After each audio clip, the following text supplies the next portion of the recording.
wants to ask you first.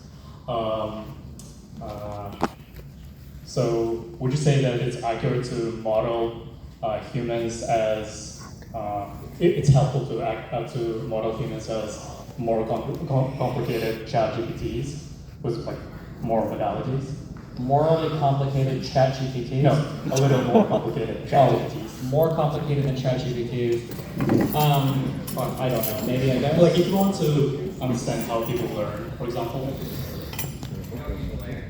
I don't know. Fuck. Why? I need to know where you're going with this. In some ways I might agree with this, and other ways I might just agree with this. Okay. Yeah. So I don't know if the only reason I say is like, so for instance, like if you say like, are they complicated when it comes to like learning? I mean, to some extent, like we know how people learn like skills and things. Like that's a pretty well established thing, right? So people experience things and then they basically get trained on them, and then throughout their lives they can fine tune those. Sure. Feedback, positive reinforcement. You see the results you correct for behavior. Yeah. So in some ways humans could be, but in some ways humans could be more complicated when it comes to working through like complex problems or emotional things or whatever, maybe versus ChatGPT. Yeah, like there's more to deal with, but largely it's the same principle, right? We get a lot of data and we learn on the data. Sure, I would say similar, yeah. I would say right now, I feel like I would lean towards things that are more complicated. Right. Yeah, correct. Okay. Well, I didn't have to go with the ChatGPT, right? I could have just said like people learn and anyways. So. Would you agree that the ability to learn diminishes with age? I don't know if I would 100% agree with that, maybe to some extent. Like, have you ever seen like a person who's above 30 and like learned a language to a native level of fluency who has never learned any other language before? No, not generally, but I would wager that a person who's 30 could learn a language faster than a baby. Yes, but the way they would learn, it wouldn't be the same. Like Correct. A baby, at the end of their learning, they would sound native. They would have an accent. The way they structure their sentences, it would be like the same as other natives, right? I feel like I think a person could, but I think that the reason why the baby appears to have the ability to do it faster. Yeah. I don't want to break a whole example on it, so we don't have to necessarily. But I think babies can do it faster because they literally have to sit there and brute force learning the language because they're sitting there like idiots who can't do anything else but like absorb information and do nothing. Like they're just. Do you know how the brain learns information? In what way?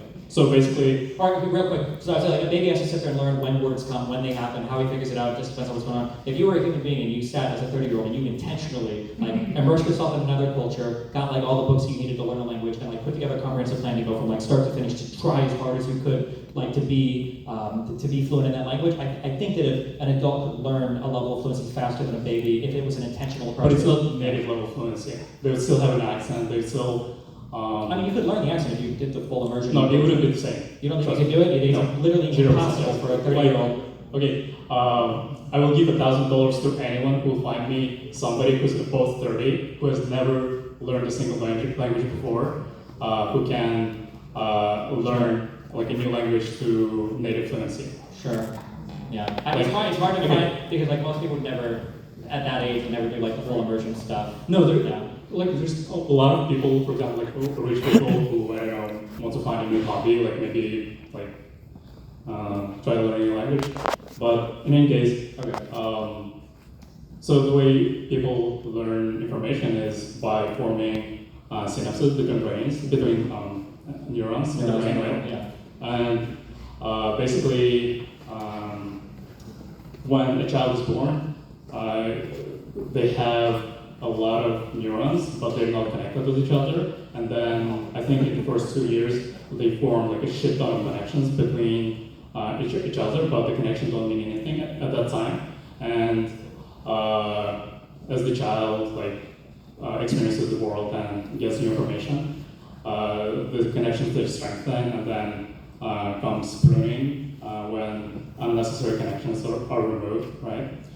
So like this is how you, for example, get better at jumping, right? At first, like you're very clumsy, and then as time goes by, you get better and better, and like your movements are more refined.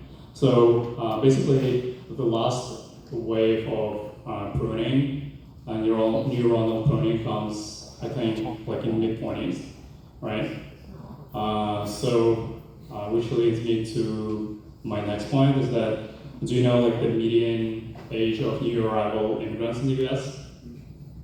Of all classes? From all classes, from like start to like all different types of immigrants, like completely, or? Well, I don't know the like exact breakdowns. Like I should have prepared that more, but like do you know like any like in general? My ballpark guess would be it would probably lean quite young, like under 30. Yeah, it's basically 30, so it's Okay. past the mid-20s range, right? Mm-hmm. And next point is, would you agree that some cultures are better than others if you want to build a liberal democracy? Probably. Yeah, and most people who come to the US, they come from countries that are run by authoritarians, that are low on human development indexes and have a lot of corruption, a lot of crime, right? I don't know if that's true. Most immigrants legally are coming from those types of places. I give granted for the show. Okay, do you support, for example, immigrants from Latin America? Sure. And they have a lot of crime, like a lot of crime countries where they come Sure. from. But I don't know if they come from, I don't know like as a percentage, like how many of them come from there versus like European countries. I just don't know off the top of my head. Yeah, but- I'll grant I'll assume it's 51%, I guess. Okay, do you support what's it called amnesty for undocumented immigrants? As a general like solution to our current problem of having too many undocumented people, yeah. Right. Okay, so basically what I'm saying is that a lot of people who come here to the US come from like bad cultures for liberal democracies, right? And they come here at an age where they cannot really change anymore. And I think that in the long term, it can be really bad for the country because do you agree that cultures, when they interact, they exchange like, I don't know, behaviors or ways of thinking, right? So like you would probably say that people who come here from, I don't know, like corrupt countries, they eventually become more liberal as they assimilate in the US, right? But this process is also, it's bidirectional, right? So natives, they affect the immigrants, and immigrants, they affect the natives as well. And especially when it happens in big numbers, I think it's really bad for the foundation of the country, for the cultural foundation, on which you know the democracy stands. Okay. Yeah. Okay, so I'm gonna restate your argument, okay? So you're saying that the average age of an immigrant that comes here is gonna be beyond the neurally plastic age of being able to learn new customs. Generally, they're coming from countries that have cultures that don't mesh as well with the United States concept of liberal democracy. Yeah. And that if we continue to accept too many of these people, you're gonna create an overwhelming amount of people who are too old to learn our ways and come from countries that have like clashing cultures, and it's just gonna like snowball into a bigger problem. Yeah, it's not necessarily a clash. Like nobody necessarily is gonna fight each other. Once they clash, then they won't accept it, and it will be a transition away from what we consider a more ideal state of American Right. democracy. Like, for example, some people, like people from corrupt countries, are more okay with corrupt practices. Sure. Okay. Let's say that I grant. There'd probably be a lot of parts of this that I might fight on if we had Wikipedia, we were going to go through all the data or whatever. But let's say that I grant every single thing here. Okay, I'm going to ask on a quick tangent thing. Do you think that the average person in China, do you think they're smarter or dumber than the average person in the United States? Well, you're looking at just one metric, which is like intellect, right? Mhm. But I'm talking more about culture. Sure. But I'm just saying, like, do you think the average person in China, if you had to guess, is smarter or dumber than the average person in the United States? Let's say we measure by like educational attainment or something like that. It's hard to tell because China has a lot of people, and it depends like on how. I don't know what percentage of the population is rural. Like rural, yeah, for sure. Yeah. My guess, I'm pretty sure it would be the United States. I think pretty easily wins that. Yeah. Like I think it's U.S. Yeah. If I were to go in the United States and I were to say, who do you think is smarter, the average U.S. citizen or the average Chinese U.S. citizen? Who would you say? Sorry, could you repeat that? If I were in the United States, like, who's smarter, the average, like broadly, just the average American person, or the average Chinese American person? Who do you think would be smarter on average? Chinese American. Easily, right? Yeah, I think it would probably be Chinese American. Yeah, so my question would be, even if I granted every single part of what you were saying, isn't there such an exceptional filter applied to people that immigrate to this country that a lot of these issues would either completely disappear or like greatly subside, such that if I were to break out the entire population of a corrupt country, the people who are the most likely to escape from that country are going to be the most likely to be like unhappy with the culture, unhappy with the way things are, and are going to be like the more highly educated, the more capable of adapting. No, I think you're making a generous assumption. Like, why would you assume that? Why would you not assume that they just want to move here for economic reasons?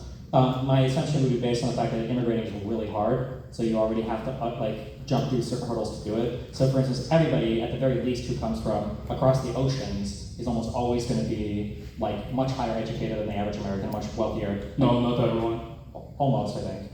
No, I think, I don't know the numbers, but basically, I believe two-thirds of immigrants are basically, what's it called? They're family members of the like primary immigrants, so maybe you can say that about the primary immigrant, but two-thirds are primary immigrants.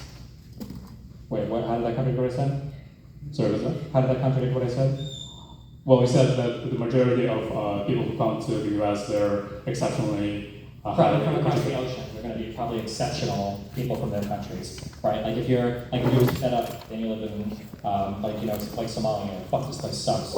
You're probably going up to Europe. You're probably not getting to the United States. If you're coming from a country like that to the United States, you're probably like on the upper echelon of society, just because the journey itself is going to cost a lot of money to get here, to do the paperwork, to do everything else.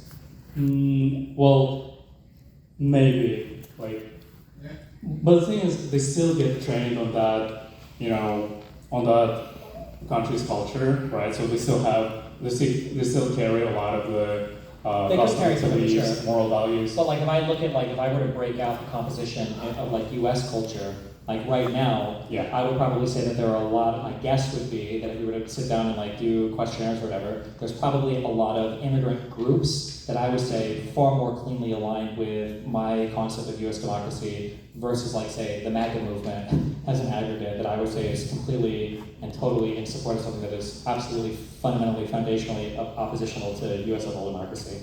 And they're not immigrants at all, or some of them are, but like the movement is primarily founded on. Well, how do you know that? Is it just your assumption? How do I know what part? No, how do you know that the majority of immigrants, they align with your views on democracy? Because my guess is they're going to be more in favor with, like separation of powers in the government, not having like an authoritarian. Why would you assume that again? It's just I guess most of them don't like Trump, generally speaking. Most of the immigrants. Also, you assume that because most of immigrants, they don't like Trump, that they automatically support democracy and... I would say that I'm speaking probabilistically, but it would be very hard for me to accept anybody who voted Trump as saying that we have a similar construct of how American democracy is supposed to function. I would say almost certainly we are diametrically opposed, and I could probably find a lot of immigrant classes in the United States that would more cleanly align with my view than theirs. Final thoughts, David? Okay, so I guess my main point is that